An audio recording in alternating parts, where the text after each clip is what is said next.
ನಮಸ್ತೆ ಸ್ನೇಹಿತರೆ, ಇವತ್ತು ನಾವು ಅಂತಿಮ BA ಸಮಾಜಶಾಸ್ತ್ರ ಕೋರ್ಸ್ 3ರಲ್ಲಿ ಬ್ಲಾಕ್ 3ರಲ್ಲಿ ಬಂದಿರುವಂತಹ ಮುಖ್ಯವಾದ ಪ್ರಶ್ನೆಗಳನ್ನು ನೋಡ್ತಾ ಹೋಗುವ. ಬ್ಲಾಕ್ 3ರಲ್ಲಿ ನಗರ ಸಮಾಜಶಾಸ್ತ್ರದ ಬಗ್ಗೆ ಕೇಳಿದ್ದಾರೆ.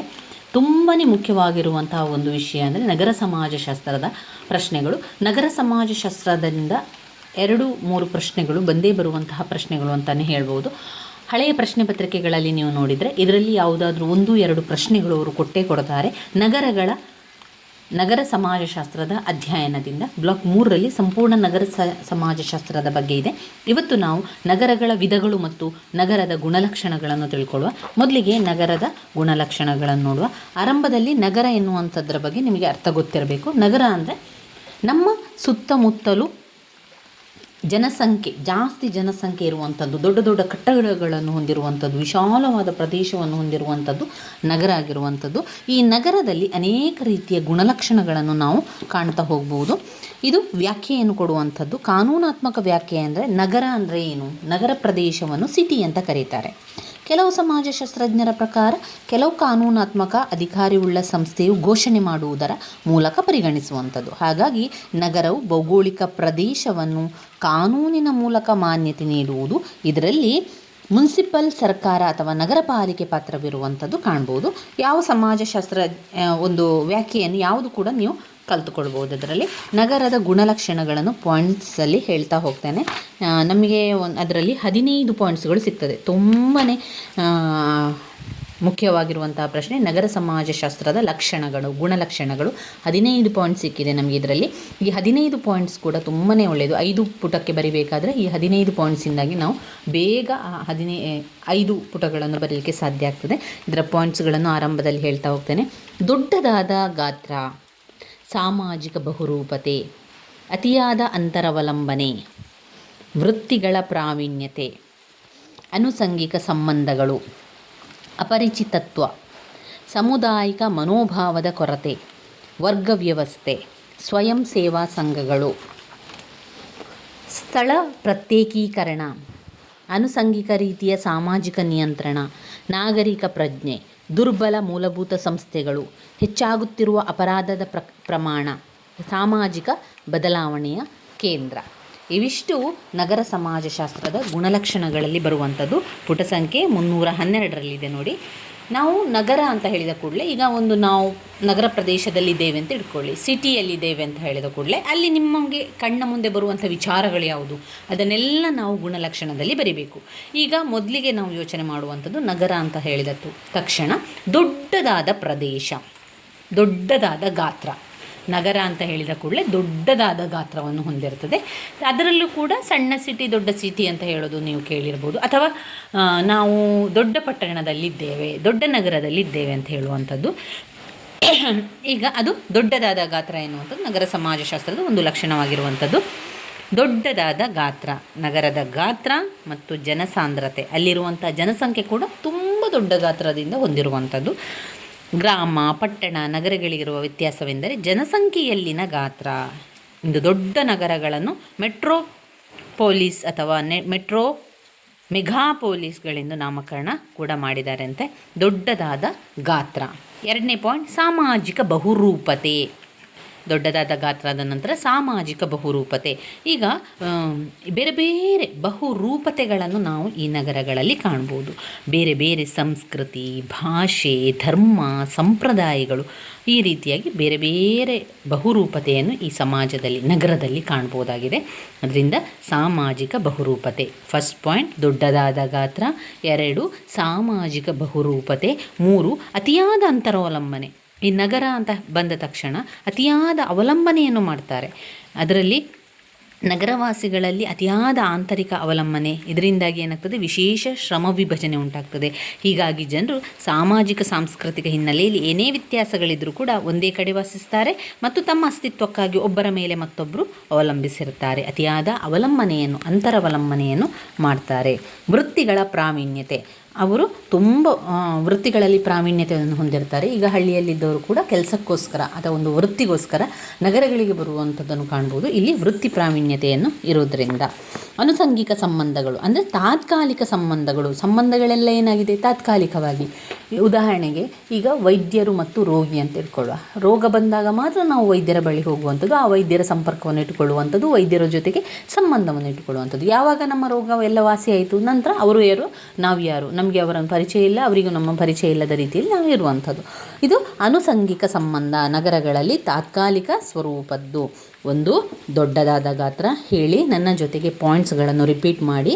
ದೊಡ್ಡದಾದ ಗಾತ್ರ, ಸಾಮಾಜಿಕ ಬಹುರೂಪತೆ, ಅತಿಯಾದ ಅಂತರ ಅವಲಂಬನೆಗಳು, ವೃತ್ತಿಗಳ ಪ್ರಾವೀಣ್ಯತೆ, ತಾತ್ಕಾಲಿಕ ಸಂಬಂಧಗಳು, ಅಪರಿಚಿತತ್ವ, ಅಪರಿಚಿತ ರೀತಿಯಲ್ಲಿರುವಂಥದ್ದು. ಈಗ ನಾವು ಒಂದು ಬಸ್ ನಿಲ್ದಾಣದಲ್ಲಿ ಇರ್ತೇವೆ, ರೈಲು ಸ್ಟೇಷನ್ನಲ್ಲೆಲ್ಲ ಇರ್ತೇವಲ್ವ, ಅಲ್ಲಿ ಒಂದು ಗುಂಪಿನಲ್ಲಿ ನಾವು ಇರ್ತೇವೆ, ಆದರೆ ನಮಗೆ ಯಾರನ್ನು ಕೂಡ ಗುರುತ ಇರೋದಿಲ್ಲ, ಅದರಿಂದ ನಾವಿಲ್ಲಿ ಅಪರಿಚಿತರು.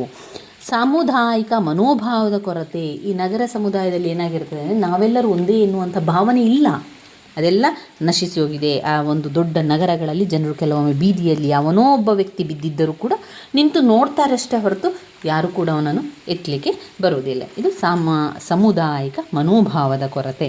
ವರ್ಗ ವ್ಯವಸ್ಥೆ. ನಗರದಲ್ಲಿ ನಿಮಗೆ ಕಾಣುವಂಥದ್ದು ಮುಖ್ಯವಾಗಿ ವರ್ಗ ವ್ಯವಸ್ಥೆಯನ್ನು ಕಾಣ್ಬೋದು. ಏನು ವರ್ಗ ವ್ಯವಸ್ಥೆ? ಶ್ರೀಮಂತರು, ಬಡವರು, ಇರುವವರು, ಇಲ್ಲದವರು, ಕೊಳಗೇರಿ ಪ್ರದೇಶದವರು, ನಿರ್ಗತಿಕರು, ರಾತ್ರಿ ಹೊತ್ತು ಪಾದಚಾರಿ ಮಾಡುವವರು, ಈ ರೀತಿಯಾಗಿ ವರ್ಗ ವ್ಯವಸ್ಥೆಯನ್ನು ಕಾಣ್ಬೋದು. ಸ್ವಯಂ ಸೇವಾ ಸಂಘಗಳು. ನಗರ ಪ್ರದೇಶ ಅಂತ ಹೇಳಿದ ಕೂಡಲೇ ಅನೇಕ ರೀತಿಯ ಸ್ವಯಂ ಸೇವಾ ಸಂಘಟನೆಗಳನ್ನು ಕಾಣ್ಬೋದು. ಅನೇಕ ಸ್ವಯಂ ಸೇವಾ ಸಂಘಟನೆಗಳಲ್ಲಿ ಭಾಗವಹಿಸಲಿಕ್ಕೆ ಹೇಳ್ತಾರೆ. ಅದರ ಜೊತೆಗೆ ಬೇರೆ ಬೇರೆ ಕೆಲಸ ಕಾರ್ಯಗಳನ್ನು ಮಾಡುವಂಥದ್ದನ್ನು ಕಾಣ್ಬೋದು. ಆರಂಭದಿಂದ ಇನ್ನೊಮ್ಮೆ ಪಾಯಿಂಟ್ಸ್ ಹೇಳ್ತಾ ಹೋಗುವ. ದೊಡ್ಡದಾದ ಗಾತ್ರ, ಸಾಮಾಜಿಕ ಬಹುರೂಪತೆ, ಅತಿಯಾದ ಅಂತರವಲಂಬನೆ, ವೃತ್ತಿಗಳ ಪ್ರಾವೀಣ್ಯತೆ, ಅನುಸಂಗಿಕ ಸಂಬಂಧಗಳು ಅಂದರೆ ತಾತ್ಕಾಲಿಕ ಸಂಬಂಧಗಳು, ಅಪರಿಚಿತತ್ವ, ಸಾಮುದಾಯಿಕ ಮನೋಭಾವದ ಕೊರತೆ, ವರ್ಗ ವ್ಯವಸ್ಥೆ, ಸ್ವಯಂ ಸೇವಾ ಸಂಘಗಳು, ಸ್ಥಳ ಪ್ರತ್ಯೇಕೀಕರಣ, ಅನುಸಂಗಿಕ ರೀತಿಯ ಸಾಮಾಜಿಕ ನಿಯಂತ್ರಣ. ಸ್ಥಳ ಪ್ರತ್ಯೇಕೀಕರಣ ಅಂದರೆ ಅಲ್ಲಿ ನಗರವು ಏಕರೂಪತೆಯ ಸ್ವರೂಪದಿಂದ ಕೂಡಿದೆ. ನಗರದಲ್ಲಿನ ಭೌಗೋಳಿಕ ಬೆಳವಣಿಗೆಯು ಅನೇಕ ಅಂಶಗಳಿಂದ ಕೂಡಿದ್ದು ಜನರು ಒಂದೇ ತೆರನಾದ ಸಾಮಾಜಿಕ ಅಥವಾ ವೃತ್ತಿಯ ಹಿನ್ನೆಲೆಯನ್ನು ಜೊತೆಯಾಗ್ತಾರೆ. ಒಂದೇ ಕಡೆ ನೆಲೆಸುವುದೂ ಇಲ್ಲ, ವಿವಿಧ ಚಟುವಟಿಕೆಗಳನ್ನು ಮಾಡ್ತಾರೆ. ಸ್ಥಳ ಪ್ರತ್ಯೇಕರಣವನ್ನು ಮಾಡಲಿಕ್ಕೆ ಆಗೋದಿಲ್ಲ, ಒಂದೇ ಕಡೆಯಲ್ಲಿ ನೆಲೆಸಿಕೊಂಡು ಅಲ್ಲೇ ಕೆಲಸಕ್ಕೆ ಹೋಗುವಂಥದ್ದನ್ನೆಲ್ಲ ಮಾಡ್ತಾರೆ. ಅನುಸಂಗಿಕ ರೀತಿಯ ಸಾಮಾಜಿಕ ನಿಯಂತ್ರಣಗಳು. ಇಲ್ಲಿ ನಗರಗಳಲ್ಲಿ ಪೊಲೀಸು, ಕಾನೂನು, ನ್ಯಾಯಾಲಯ, ವಕೀಲರು, ಈ ರೀತಿ ಕಾನೂನಾತ್ಮಕ ವ್ಯವಸ್ಥೆಯನ್ನು ಕಾಣ್ಬೋದು. ನಾಗರಿಕರ ಪ್ರಜ್ಞೆ. ನಗರವು ಜನರಿಗೆ ಆರೋಗ್ಯ ಮತ್ತು ಶುಚಿತ್ವದ ಅಗತ್ಯವನ್ನು ಪೂರೈಸಬೇಕು. ನಗರವಾಸಿಗಳಿಗೆ ಮೂಲಭೂತ ಅವಶ್ಯಕತೆಗಳನ್ನು ನೀಡಿದರೆ ಮಾತ್ರ ನಗರ ಉಳಿಲಿಕ್ಕೆ ಸಾಧ್ಯ.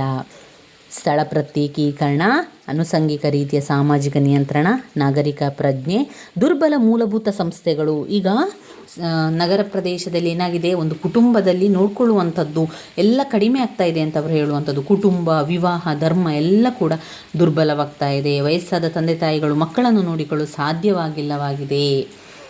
ಹೆಚ್ಚಾಗುತ್ತಿರುವ ಅಪರಾಧ ಪ್ರಕರಣ.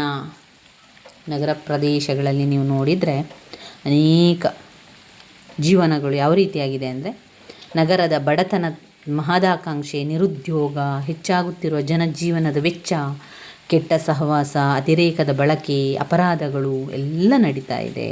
ಸಾಮಾಜಿಕ ಬದಲಾವಣೆಯ ಕೇಂದ್ರ. ಯಾವುದೇ ಒಂದು ರೀತಿಯ ಬದಲಾವಣೆಗಳಾಗಬೇಕಾದ್ರೆ ಈ ನಗರ ಪ್ರದೇಶವು ಮುಖ್ಯವಾದಂಥ ಸ್ಥಾನವನ್ನು ಹೊಂದಿದೆ.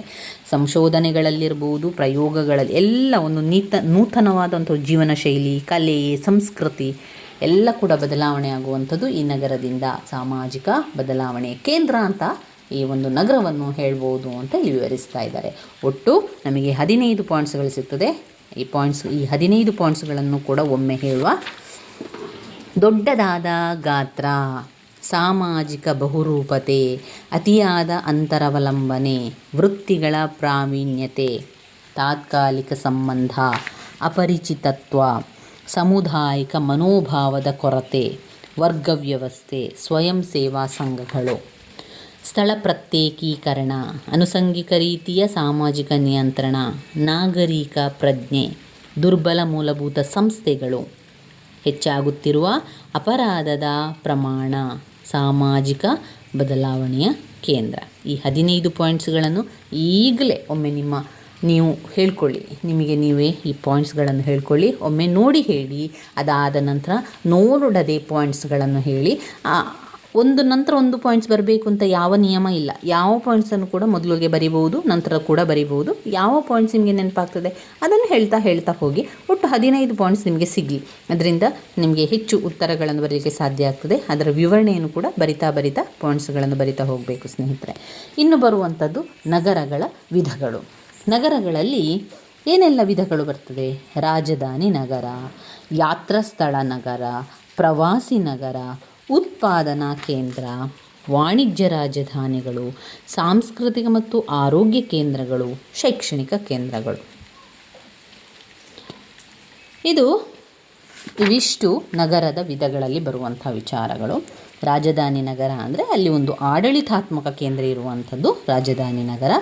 ಯಾತ್ರಾ ಸ್ಥಳ ನಗರ ಅಂತ ಹೇಳಿದ ಕೂಡಲೇ ಅಲ್ಲಿ ಯಾತ್ರಿಕರು ಬರುವಂಥದ್ದು, ಅಲ್ಲಿ ಒಂದು ಮಂದಿರ ಇರ್ಬೋದು, ಒಂದು ಮುಖ್ಯವಾದ ಒಂದು ಪ್ರದೇಶ ಇರ್ಬೋದು, ಅದನ್ನು ಯಾತ್ರಾ ಸ್ಥಳವಾಗಿ ಕರೆಯುವಂಥದ್ದು, ಪವಿತ್ರ ಸ್ಥಳಗಳಾಗಿರ್ತದೆ. ಪ್ರವಾಸಿ ನಗರಗಳು, ಪ್ರವಾಸಿಗರು ಬರುವಂತಹ ಸ್ಥಳ ಪ್ರವಾಸಿಗರ ನಗರ ಆಗಿರುವಂಥದ್ದು. ಅಲ್ಲಿ ಬೇರೆ ಬೇರೆ ರೀತಿಯ ಅರಮನೆಗಳಿರ್ಬೋದು, ಒಂದು ಗುಹೆ ಇರ್ಬೋದು, ಅಲ್ಲಿ ಯಾತ್ರಾ ಹೋಟೆಲ್, ಛಾಯಾಚಿತ್ರ ಮಾರಾಟಗಾರ, ಈ ರೀತಿಯಾಗಿ ಪ್ರವಾಸಿ ನಗರ ಆಗಿರುವಂಥದ್ದು. ಉತ್ಪಾದನಾ ಕೇಂದ್ರ, ಅಲ್ಲಿ ಉತ್ಪಾದನೆಗಳು ನಡೆಯುವಂಥದ್ದು, ಕೈಗಾರಿಕೆಗಳು ಇರುವಂಥದ್ದು, ಫ್ಯಾಕ್ಟ್ರಿಗಳಲ್ಲಿರುವಂಥದ್ದು. ವಾಣಿಜ್ಯ ರಾಜಧಾನಿಗಳು, ಇಲ್ಲಿ ವಾಣಿಜ್ಯ ಕೆಲಸಗಳೆಲ್ಲ ಆಗ್ತಾ ಇರ್ತದೆ. ಕೆಲವು ನಗರಗಳು ಹಣಕಾಸಿನ ನಗರಗಳಾದರೆ ಮತ್ತೆ ಕೆಲವು ವಾಣಿಜ್ಯ ಕೇಂದ್ರಗಳಾಗಿ ಹೆಸರುವಾಸಿಯಾಗಿರುವಂಥದ್ದನ್ನು ಕಾಣಬಹುದು. ಹೆಚ್ಚಿನ ಪ್ರಖ್ಯಾತ ಕಂಪನಿಗಳು ತಮ್ಮ ಮುಖ್ಯ ಕಚೇರಿಗಳನ್ನು ಇಂತಹ ನಗರಗಳಲ್ಲಿ ನೋಂದಣಿಯನ್ನು ಮಾಡಿಸಿರ್ತಾರೆ. ಅದಕ್ಕೆ ವಾಣಿಜ್ಯ ರಾಜಧಾನಿ ಅಂತ ಹೇಳ್ತಾರೆ. ಸಾಂಸ್ಕೃತಿಕ ಮತ್ತು ಆರೋಗ್ಯ ಕೇಂದ್ರಗಳು, ಕೆಲವು ನಗರ ಅವರದೇ ಒಂದು ಸಂಸ್ಕೃತಿಯನ್ನು ಹೊಂದಿರುವಂಥ ನಗರ ಆಗಿರ್ತದೆ. ಒಂದು ಸಾಂಸ್ಕೃತಿಕ ಚಟುವಟಿಕೆಗಳಿಗೆ ಪ್ರಸಿದ್ಧವಾದಂಥ ನಗರ. ಕೆಲವರು ಗಿರಿ ಪರ್ವತಗಳಲ್ಲಿ ದೊರೆಯುವ ಅತ್ಯುತ್ತಮವಾದ ಆರೋಗ್ಯ ಸೌಕರ್ಯಗಳಿಂದಾಗಿ ಉತ್ತಮ ಪರಿಸರಕ್ಕಾಗಿ ಹೋಗ್ತಾ ಇರ್ತಾರೆ. ಶೈಕ್ಷಣಿಕ ಕೇಂದ್ರಗಳು, ಅಲ್ಲಿ ಹೆಚ್ಚಿನ ವಿದ್ಯಾಭ್ಯಾಸಕ್ಕೆ ಅವಕಾಶಗಳಿರುವುದನ್ನು ಅಲ್ಲಿ ಶೈಕ್ಷಣಿಕ ಕೇಂದ್ರವಾಗಿ ಗುರುತಿಸುವಂಥದ್ದನ್ನು ಕಾಣ್ಬೋದು. ಕೆಲವೊಮ್ಮೆ ನಗರಗಳು ಶೈಕ್ಷಣಿಕ ಸಂಸ್ಥೆಗಳಿಗೆ ಪ್ರಸಿದ್ಧಿಯನ್ನು ಪಡೆದಿರುವಂಥದ್ದು. ಇಂತಹ ನಗರಗಳು ಅನೇಕ ಶಾಲೆ, ಮಹಾವಿದ್ಯಾಲಯ, ವಿಶ್ವವಿದ್ಯಾನಿಲಯ, ಈ ರೀತಿ ವಿಶೇಷ ಕ್ಷೇತ್ರಗಳ ಶೈಕ್ಷಣಿಕ ಕೋರ್ಸುಗಳು ಕೂಡ ನೀಡ್ತಾ ಇರ್ತದೆ. ಆದ್ದರಿಂದ ನಾವು ಶೈಕ್ಷಣಿಕ ಕೇಂದ್ರ ಅಂತ ಹೇಳುವಂಥದ್ದು. ನಗರಗಳ ವಿಧಗಳು ಇನ್ನೊಮ್ಮೆ ಪಾಯಿಂಟ್ಸ್ ಹೇಳ್ತಾ ಹೋಗ್ತಾನೆ. ರಾಜಧಾನಿ ನಗರ, ಯಾತ್ರಾ ಸ್ಥಳ ನಗರ, ಪ್ರವಾಸಿ ನಗರ, ಉತ್ಪಾದನಾ ಕೇಂದ್ರಗಳು, ವಾಣಿಜ್ಯ ರಾಜಧಾನಿ, ಸಾಂಸ್ಕೃತಿಕ ಮತ್ತು ಆರೋಗ್ಯ ಕೇಂದ್ರಗಳು, ಶೈಕ್ಷಣಿಕ ಕೇಂದ್ರಗಳು. ಇವಿಷ್ಟು ನಗರದ ವಿಧಗಳಲ್ಲಿ ಬರುವಂಥದ್ದು. ಈಗ ನಾವು ನಗರದ ಲಕ್ಷಣಗಳು ಮತ್ತು ನಗರದ ವಿಧಗಳನ್ನು ಕಲಿತುಕೊಂಡೆವು. ಮುಂದಿನ ವಿಡಿಯೋದಲ್ಲಿ ನಾವು ಈ ನಗರ ಸಮಾಜಶಾಸ್ತ್ರದ ಇನ್ನಷ್ಟು ವಿಷಯಗಳು, ಮುಖ್ಯವಾಗಿರುವಂತಹ ವಿಚಾರಗಳನ್ನು ತಿಳಿತಾ ಹೋಗುವ ಸ್ನೇಹಿತರೆ. ನನ್ನ ವೀಡಿಯೋಸ್ ಎಲ್ಲ ನಿಮಗೆ ಇಷ್ಟ ಆಗಿದ್ದರೆ ಲೈಕ್ ಕೊಡಿ, ಶೇರ್ ಮಾಡಿ, ಸಬ್ಸ್ಕ್ರೈಬ್ ಮಾಡಲಿಕ್ಕೆ ಮರಿಬೇಡಿ. ಧನ್ಯವಾದಗಳು.